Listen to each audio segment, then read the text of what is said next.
can music as an art form exist as a conceptual thing completely disconnected from social issues? I don't think so. There's no claim as this is Arab music. This is more Arab-ish music. I was a bit unsatisfied with this white rock scene that I felt was not at all representative of everyday life. Just a bunch of white guys rocking out, singing about, dragons in the clouds. Like, that's not my reality. Yeah. I'm going to slay the dragon and go through the hills and the meadows of the,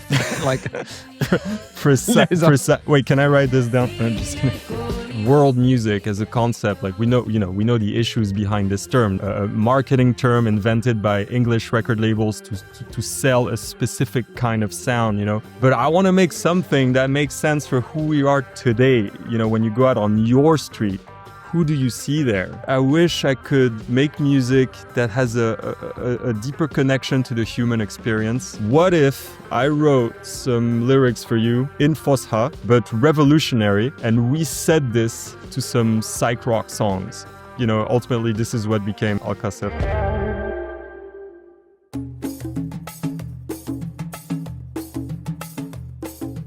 Hey, welcome to the NYU Abu Dhabi Art Center podcast. My name is Mikey MENA. Today on this series, I have Tamaas Attar, who is from the band Al-Qasar, who is performing at NYU Abu Dhabi at the Tamaas Festival, I think on January 27th, so in a couple of days from when this comes out.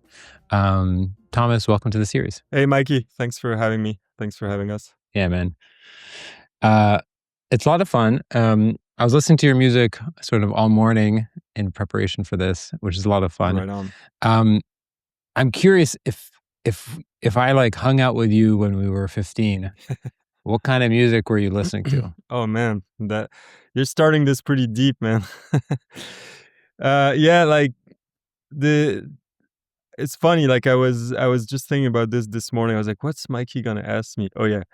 Early musical influences, and I was trying to dig a bit deeper than the usual, what were you into when you were a kid.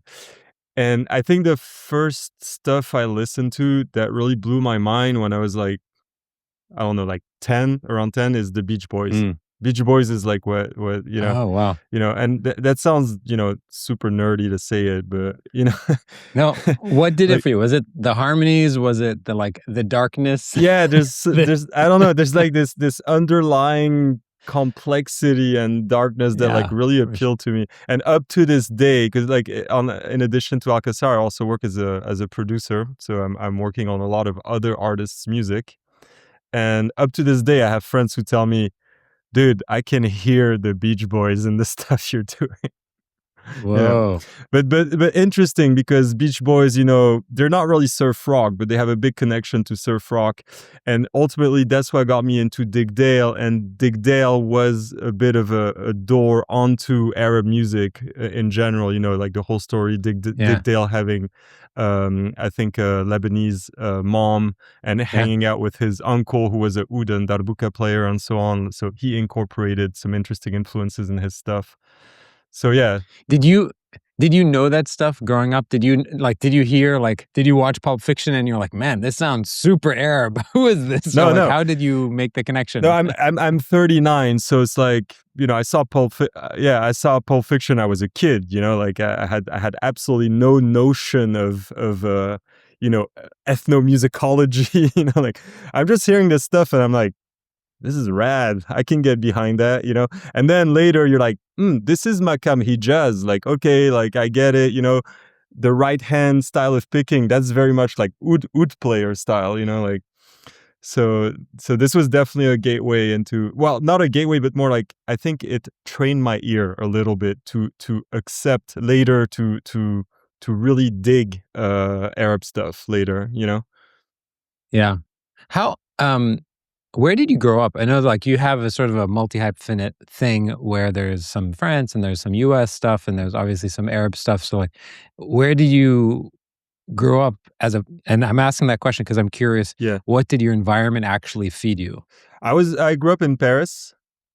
So, Paris, very multicultural, musically speaking, a lot of global sounds labels are based there. A lot of African artists are based there. Some Arab artists are based there. So, pretty early on, I was exposed to like, for example, Rai was always, I have absolutely no family connections to Algeria, but Rai was always in my life because it was there, and I always kind of dug this like folksy thing mixed with electric guitars, so like that was always interesting to me. And then, Paris, like I was exposed to a lot of like I was really into oud players when I was younger. When I was like, before I was 20, I discovered oud, and I was like, wow, this is incredible. So it's like, Munir Bashir, Anwar Brahim, like these guys. And, this kind of music is very popular in Paris, like everybody knows those guys. Yeah. So that's, and at the same time, of course, I was also really into all the rock and roll stuff, the psychedelic rock and so on. And then I moved to the US when I moved there to study, and I ended up staying there for almost 11 years. Yeah. So this project, maybe like help me understand when you started this project. What was kind of the itch that you were trying to scratch? Well, the spark came from a friend of mine. I was living in LA at the time.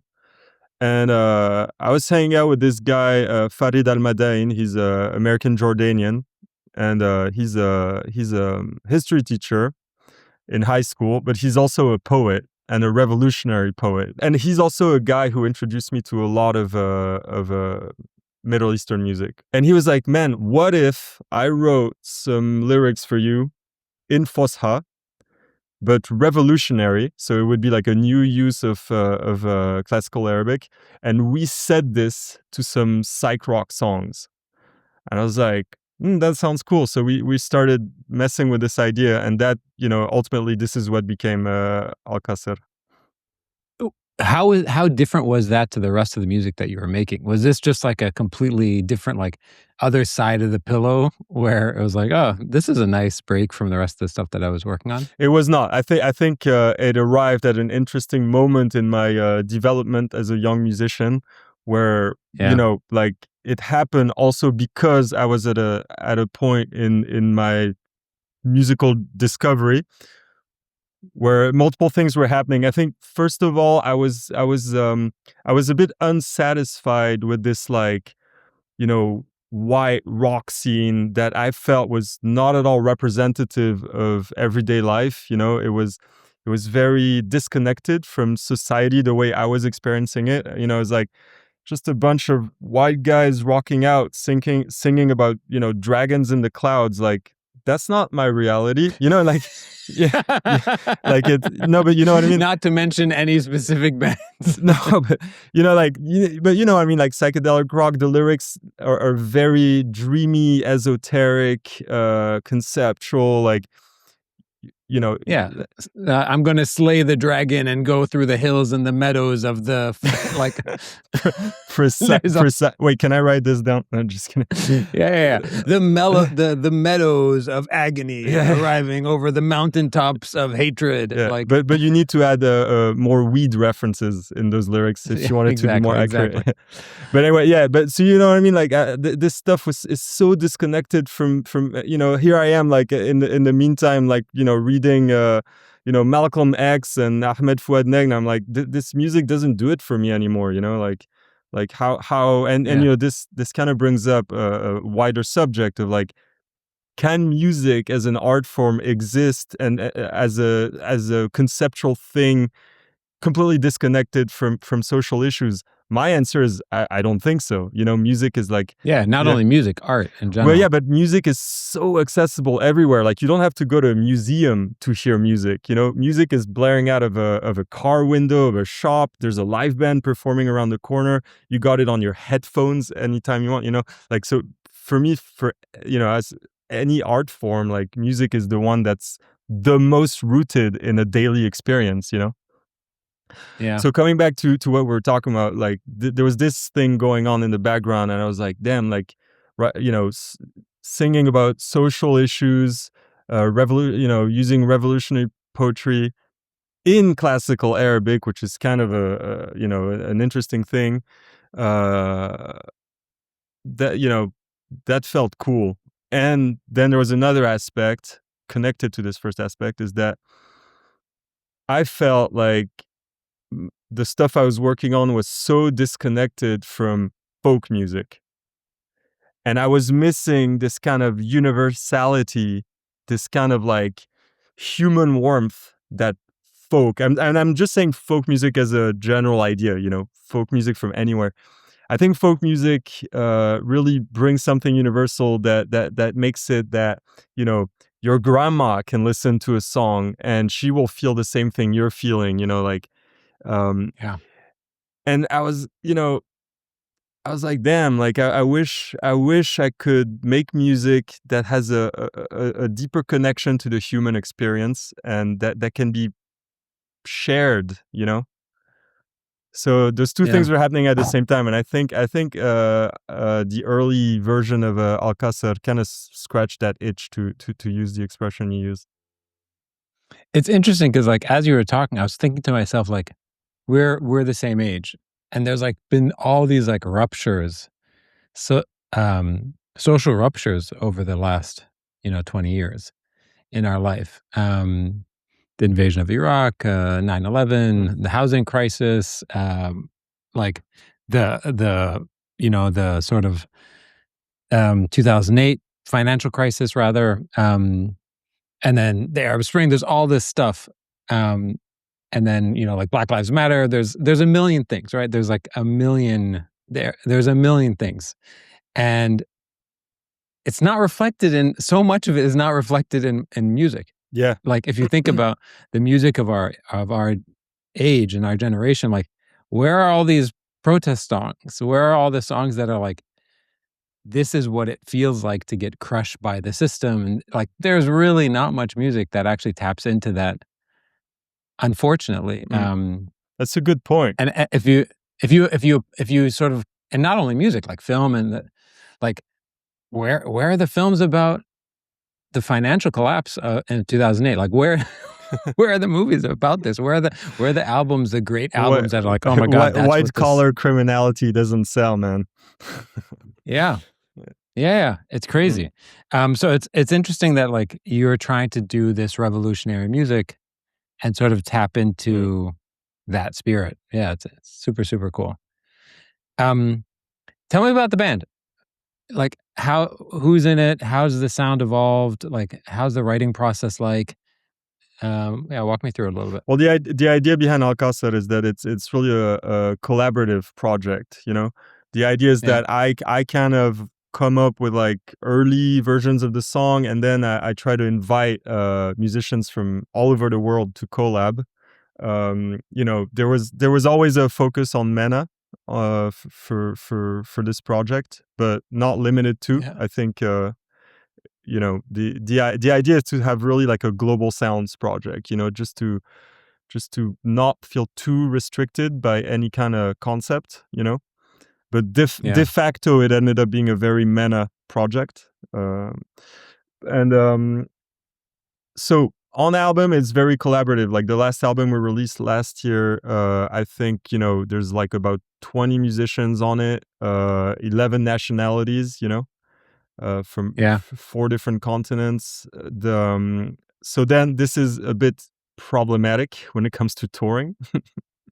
Yeah, of course. So pretty quickly, as the band was growing and as the project was getting booked for shows and festivals, it became clear that I needed like a stable lineup, and that it had to be not too many people on stage. I had big dreams of like, having featured guests at every gig, bringing in people, like having 6, 7, like one of the first gigs we did was Les Transmusicales in Rennes.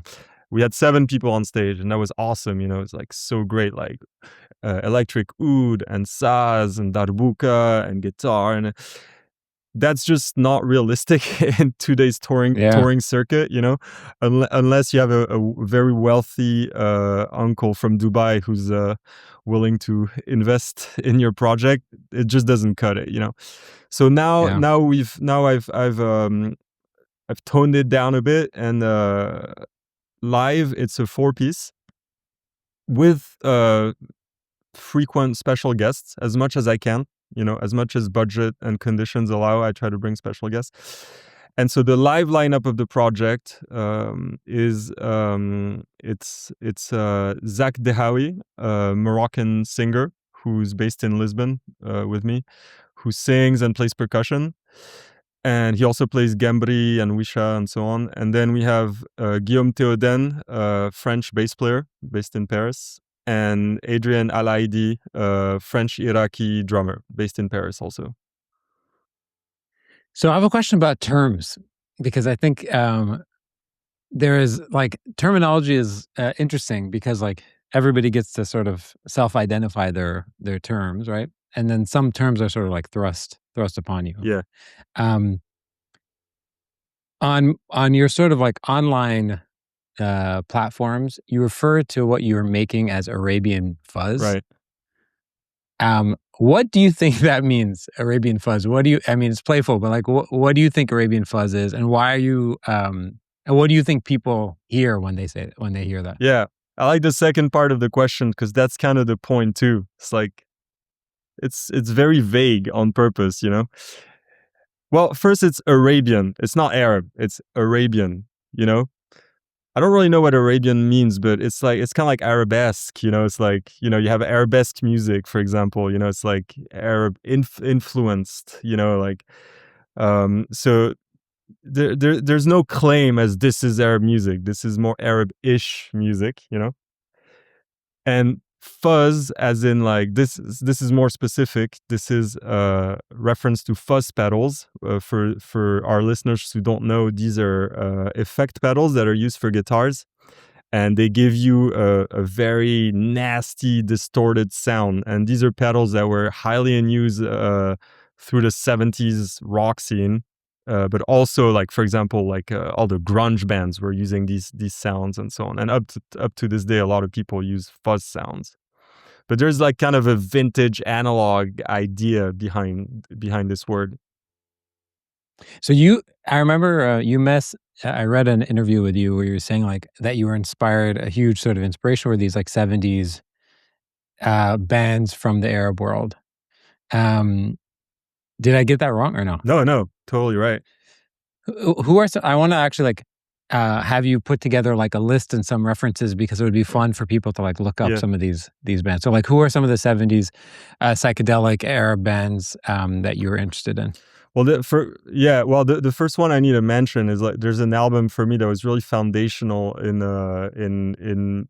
my musical journey, and especially in starting Al-Qasar, is this album from, I think it's 1967, 68, called Hard Rock from the Middle East. And this is actually an album that was recorded in New York City by, I think it was Lebanese and Greek musicians. And they did a bunch, I think it's all covers. I don't think there's any originals in there, but it's a bunch of traditional songs. And they did this instrumentation, which was like the lead instrument is oud, but they're playing with like electric bass and drums. It's a very garage rock-ish kind of instrumentation. And that stuff blew my mind. I was like, whoa, you can have like acoustic oud and a guy singing in Arabic. I mean, look at the cover. Like this is epic, man. Look at that stuff. Yeah. This guy, this guy like wearing a golf outfit and like the pyramids in the back and those like hippie rockers next to him. Okay, so this sort of like started you on your journey. Yeah. And I think around the same time I heard Elias Rahbani. And I that was also very interesting. He's not rock per se, but he's definitely using a lot of the instruments of rock, and it's very like vintage sounding, like drums, nice organs, like this was very interesting to me too, because it's like, here's a Lebanese composer. His compositions are very Western in structure and in tones. But there's definitely this Lebanese soul in there. There's this DNA, like there's oud, there's darbuka, there's stuff like this. So, this is the stuff where I was like, wow, like these sounds, it's possible to merge these sounds and get this like super cool result it feels pretty innovative, even though these albums I'm checking out are from the late 60s, early 70s, I felt like, wow, Yeah. there's something to do there. And then another thing for me that was essential was the Turkish psychedelic scene. From the Turkish one in Turkey, not in the US or No, anything. in Turkey.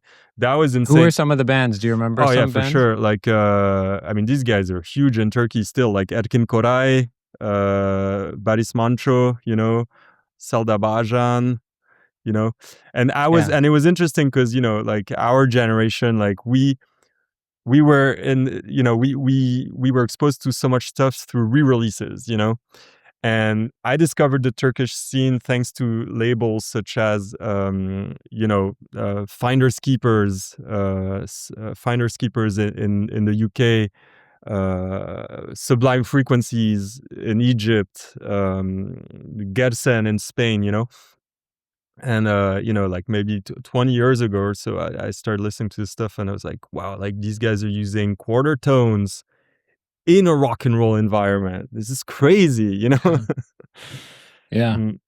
Do you, it's funny because like, I want to go back to the Arabian Fuzz thing for a second, because part of it is like, like a lot of musicians really struggle with this idea of like world music and being categorized as that. And how do you feel about it? If somebody says to you, oh, you guys are doing world music, fusion. Oh, cool. How do you feel about that when somebody says that? I just leave. I'm like, not interested. No, I'm just joking.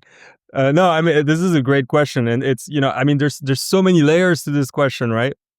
Like, I mean, the way you ask it, I think we're referring more to like, okay, well, fusion, this like this very generic term, to me, fusion sounds like elevator music, like, and same like, and then world music as a concept, like we know the issues behind this term. It's a marketing term invented by English record labels to sell a specific kind of sound, and somehow this stuck, and this became a something to describe any non-Western music, like what does Peruvian pan flute have in common with like Indian percussion? Oh, it's all world music, like yeah, exactly. So yeah, many layers to this subject. Me, like, I think it goes back to what I was talking about earlier. It's like, I just want to make the music of today. Like, okay, a lot of my references are vintage for sure, but I want to make something that makes sense for who we are today. When you go out on your street, who do you see there? You see a very multicultural, people have complex identities, like Mikey, like, I don't know your story, but you have a perfect English accent. Like, you've probably lived in so many countries. Maybe your family's transnational, transcontinental, transcultural, like, sure. And the way the world is today, like, we hang out with a lot of people who have a complex background all over the world, and I hope to make music that can reflect this complexity of identities and sounds and textures and human experiences, and to me that so whenever you tell me, oh, cool, fusion, I'm like, oh my God, you really don't get it, do you? Yeah. Who generally is your audience? Do you feel like, do you have a specific audience that like goes like, oh my God, I love this. This is exactly what I'm looking for. Or like, it's a mix. It's a random mix. I don't have a clear like grasp on the people that our frequency is resonating with. It's definitely a mix. So one thing that's been super cool with this project specifically is that we get invitations from all over the world, Yeah, for sure. That's one reason why it's a very interesting project. And so the audience is very varied. We definitely have like the vinyl nerds, who are like really into sound, and they get it. They get that Alcázar definitely has a research element to it, of like finding like really cool analog sounds and so on. And so we got the vinyl nerds, and I kind of include myself in that category. Tell me more. I want to come back to this at the end. So finish your list, and I want to come Cool. back to the vinyl nerd Yeah, stuff. and then there's everything like the project being what it is with its kind of cultural goals, so to speak. We do get invited to play. It's not just like hip music festivals. It's also like festivals that have more outreach goals. Underserved populations and so on. So. Like we've played anything from, mainstream pop festivals on the stage next to Billie Eilish to the deserts of southern Tunisia, dictatorships such as, I don't know, Uzbekistan. And, so you're just confronted with a variety of audiences. And sometimes it doesn't work. Like sometimes it just doesn't do it for people. It's like, they don't get the lyrics, maybe because they don't speak Fusha or Turkish or Moroccan, or maybe the grooves doesn't do it for them. But sometimes it just hits, and you're like, you're in front. You have in front of you an audience that is, so out of left field for like a psych rock project, but somehow it just gels. Yeah, so cool. Okay, I want to talk about the analog stuff. Yeah. What do you think? What are you guys doing differently that you think would make vinyl nerds be obsessed with the actual project? I think we have me and my production. I think I have a pretty specific approach to sound that maybe is a bit lost today. Everybody's talking about analog, but like it's like I learned production from an older generation. I started working in LA as an assistant in some pretty big studios. I was lucky to work with like huge artists in LA. Those were kind of like like who. So I get a sense of what the production sounded like. Well, it was a lot of rock and hard rock stuff. I was working for my mentor at the time, and I still work with him today, is Matt Hyde. He's a producer, Grammy winner. He's worked with Slayer, the Deftones, Korn, like stuff like this. With him, I was lucky to work on some albums for the Deftones, for example. And even though he's labeled as a metal guy, at heart he's not. He just kind of ended up doing this because that's who was hiring him. You know what I mean?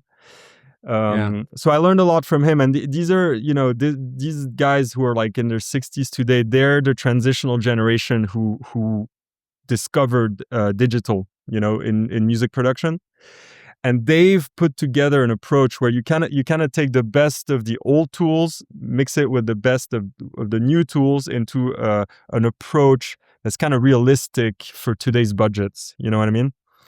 And this is my process today in the studio. And I don't know a lot of people who have this process, so it's like, we really, for example, we really, really go deep when it comes to recording instruments. Like I use very, very, very little sample stuff, or if I do sample stuff, it's going to be my own stuff that I'm going to sample. I'm going to actually record the original material and then, tweak it, sample it, like flip it around to make it something else. But, so there's a very exhaustive, time-consuming, deep approach in getting the best possible warmth and texture, in your sound. Yeah.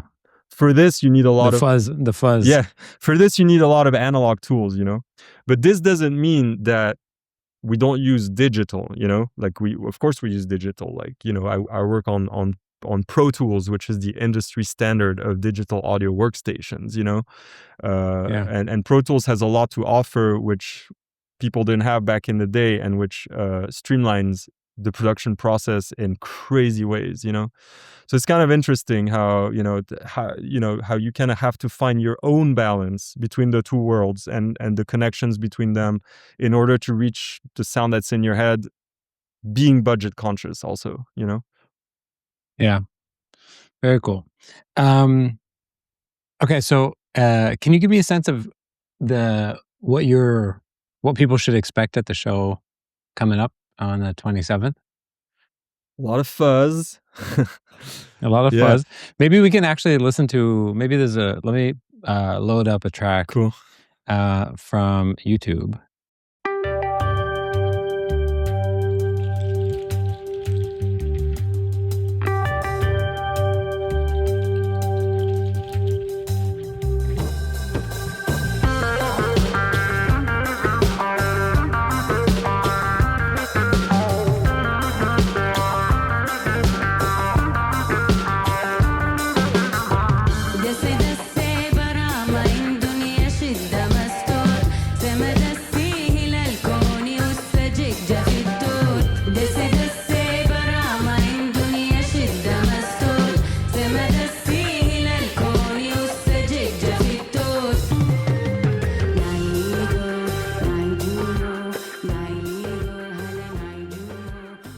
How's it working with somebody like Sara or like folks like that?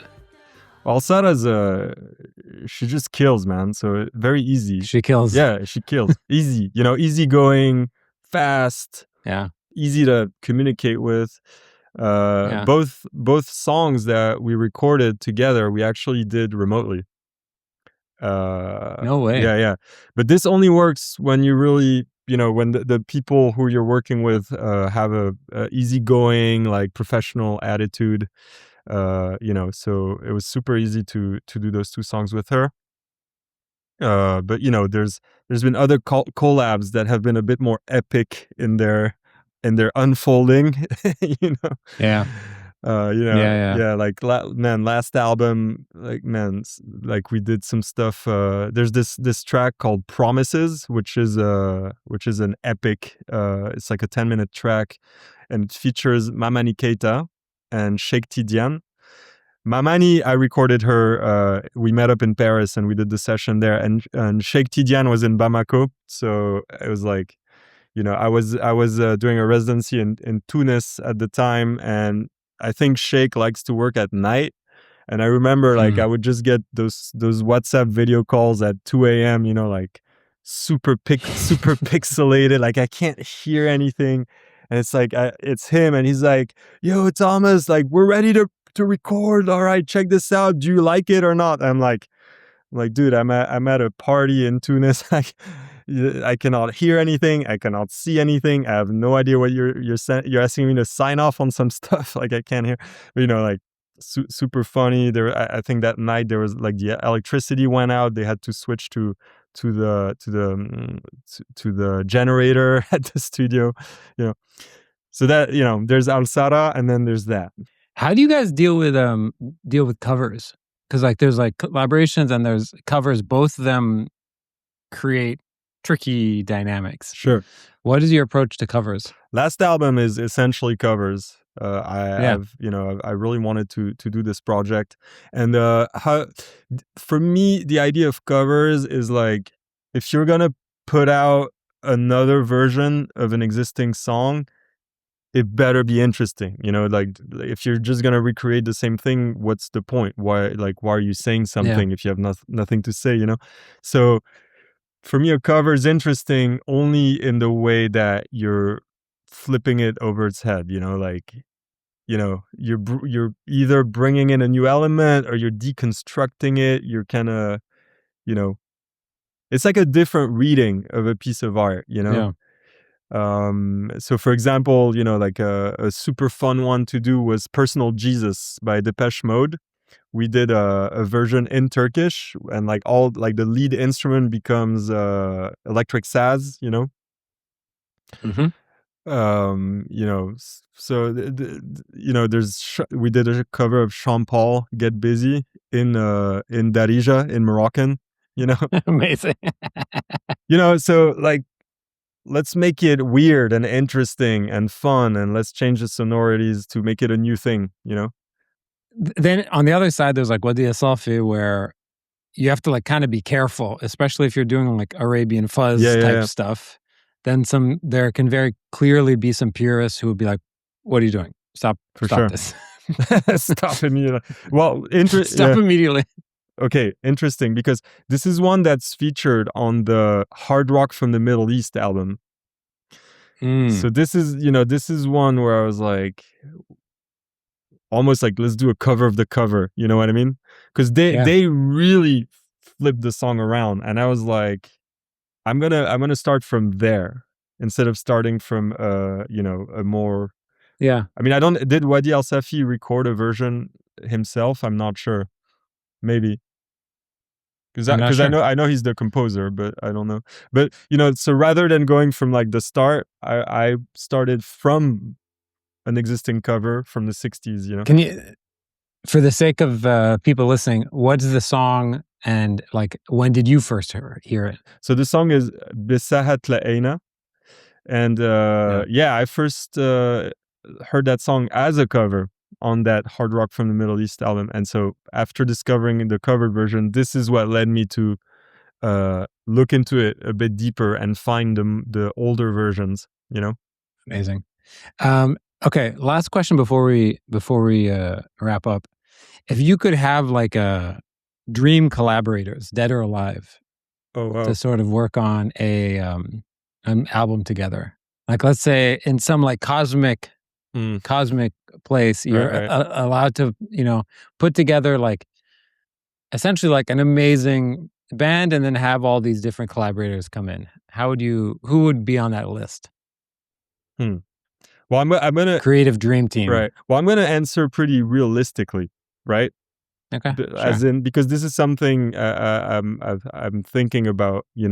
There's currently a project that I'm working on of recording an album in the southern Tunisian desert, which would be a bit what you're mentioning. Like we're trying to put together a dream team for those desert sessions. I think, I don't know, like there's a lot of super cool musicians that I'd love to invite. Like for example. Saddam from Imarhan and Tinariwen. And like I'm Al-Qasar in our very early days, we opened for Imarhan right when they were like at the at the cusp of their big international success. So I met Saddam there. Super interesting guitar player. Brings a lot of like Western influences with the Sahara sound and everything. I think that would be someone super nice to invite. I'd like also to invite maybe like a punk vocalist, and try to get like maybe like Joe Talbot from Idols, like to get this guy, but into a different musical environment, into something a bit more like MENA sounding, a bit more groovy, less stiff. I think that'd be an interesting thing to try. Amazing. I really like PJ Harvey. That's someone who like really, really blew my mind when I first heard her stuff. This is someone who I think would be so fun to collab with. Also a vocalist that I really admire, MIA. I love MIA's like multicultural background, and I love her social message, but most importantly, I love her sound. I think she's sick. Yeah, it's going back to social messages because that's kind of how we started. Maybe there's a good place to end. Do you feel like you're making political music? Do you still feel like you're making revolutionary music? That's a good question. I don't think I think that's the end goal, but I don't know if on the field that's how it resonates with people. Yeah. Because there's an element of like, okay, look, like I'm based in Europe, I have all this like freedom of speech, and I feel like I need to use it. Like I feel like this is a luxury that I'm granted, and I should make best use of it. You know what I mean?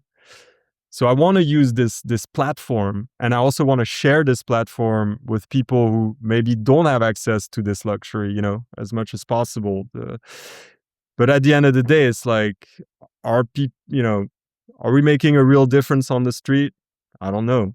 Does revolutionary music need to lead to actual social change for it to be revolutionary? Or can it exist as a concept? Yeah. And And sometimes you go play a gig in like a super cool place where like, you feel that there's this like social energy for change, and you perform there, and it's like, did you make a difference?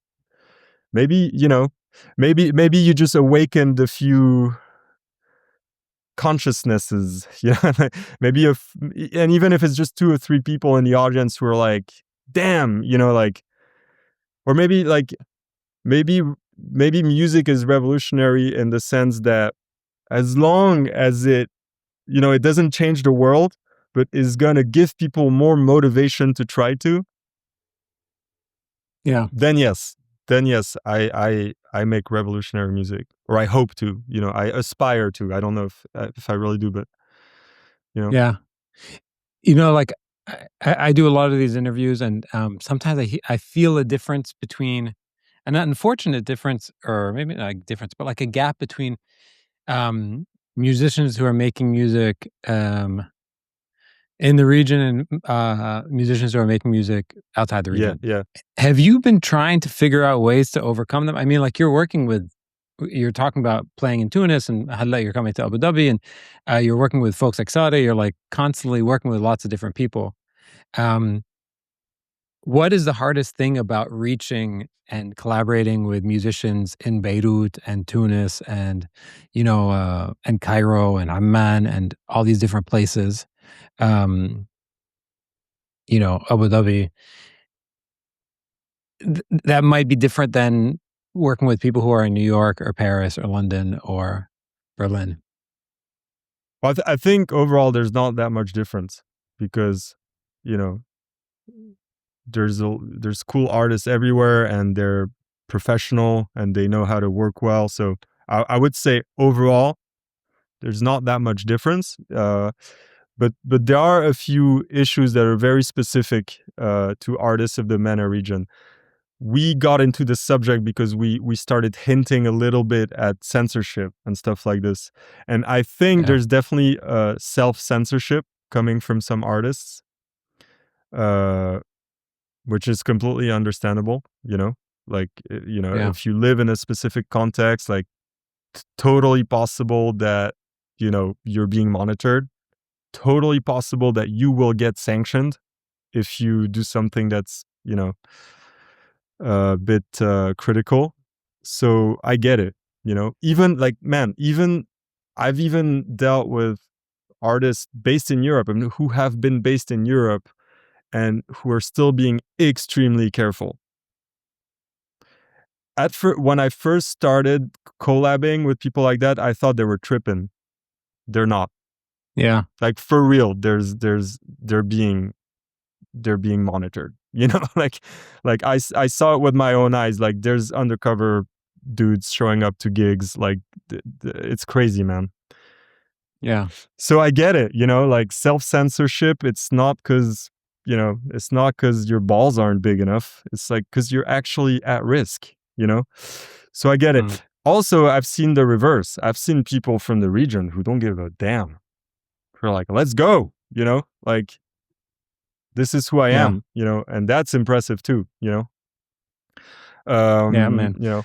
So that's super interesting too. And then it's like, how do you shape your message? Like, for example, if you wanna exercise self-censorship, but you still want to do it, how do you shape your message? Like, for example, how are you going to write your lyric in a way that you cannot be attacked for it, but people are still going to understand what you're saying, Back to Ahmed Fouad Negm and Sheikh Imam, you know what I mean? Like, we're just going to write kids songs, kids songs. The Dragons. Yeah.